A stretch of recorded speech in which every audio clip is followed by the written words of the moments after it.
Your internet provider is stealing from you, not metaphorically, not exaggerating. Right now, on your monthly bill, there are charges that have nothing to do with your internet service, charges with official-sounding names designed specifically so you will not question them, charges that have been quietly added, quietly increased, and quietly collected every single month, while you assumed they were legitimate. I went through a Comcast Xfinity bill line by line last week. The advertised price, $50 a month. The actual bill, $94. $44 in fees on top of a $50 plan. That is an 88% markup in fees alone. And the thing that made me put this video together, every single one of those fees is optional, removable, or outright fake. Today, I'm going to go through all 7 of them. I am going to tell you exactly what each one is, exactly why it is fraudulent, and exactly what to say to get it removed. By the time this video ends, some of you are going to pick up the phone and take several $100s back.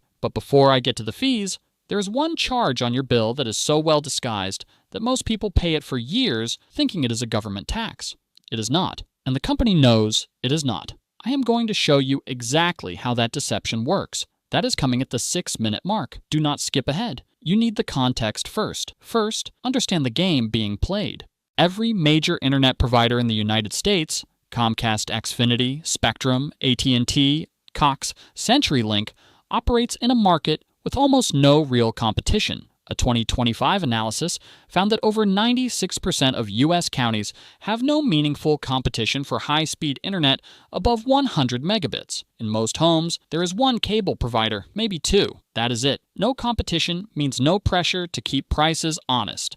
So these companies invented a second pricing system. They advertise one price, they charge another. The gap between those two numbers is filled with fees. And those fees have been growing every single year. Comcast has raised prices annually by more than 10% every year for the last 12 consecutive years. Their hidden fees, broadcast fees, equipment fees, service fees now make up more than 40% of a typical customer's monthly bill. 40%. You signed up for a $50 internet plan. You are actually paying $90 for a $50 plan. And the $40 difference exists because there is nowhere else for you to go. This is the most straightforward theft on your bill. Your internet provider rents you a modem and router, a small piece of hardware that costs them roughly $80 to $120 to manufacture. They charge you $10 to $25 per month to use it, every month, forever. At $15 per month, that is $180 per year. Over 5 years, $900 to use a device worth $80. Here's what they do not tell you. You are allowed to buy your own modem and router. Providers are legally required to allow compatible third-party equipment. A quality modem-router combo on Amazon costs $80 to $150. You buy it once. You pay 0 rental fees from that point forward. The device pays for itself in under a year. Comcast Xfinity charges $15 per month for their gateway. After 12 months, you have paid $180. For hardware worth less than $120, every month after that is pure profit for them. Pure waste for you. One call. Tell them you are using your own equipment. Fee removed immediately. This one is for cable and internet bundle customers.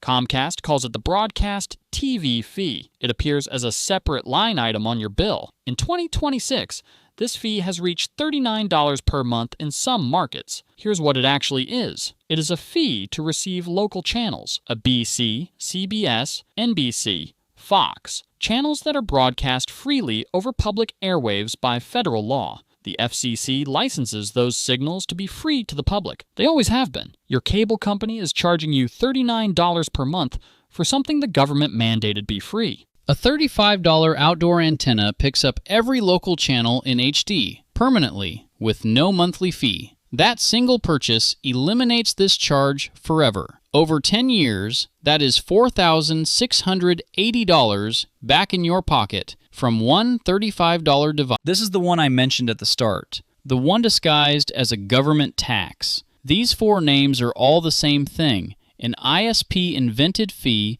that is designed to look like a government mandate. The name changes depending on your provider. Comcast calls it a regulatory recovery fee. Others call it administrative fee, network access fee, or cost recovery surcharge. None of these are government taxes. None of these are federally required. These are fees the company invented, named to sound official, and added to your bill. The FCC has explicitly stated that ISPs are not required to charge these fees. They are pure margin dressed up as compliance costs. When you call to dispute, say specifically, "I am calling about the regulatory recovery fee. I understand this is not a government tax, and I would like it removed." Most representatives will attempt to tell you it is mandatory. It is not. Escalate to a supervisor and repeat the same sentence.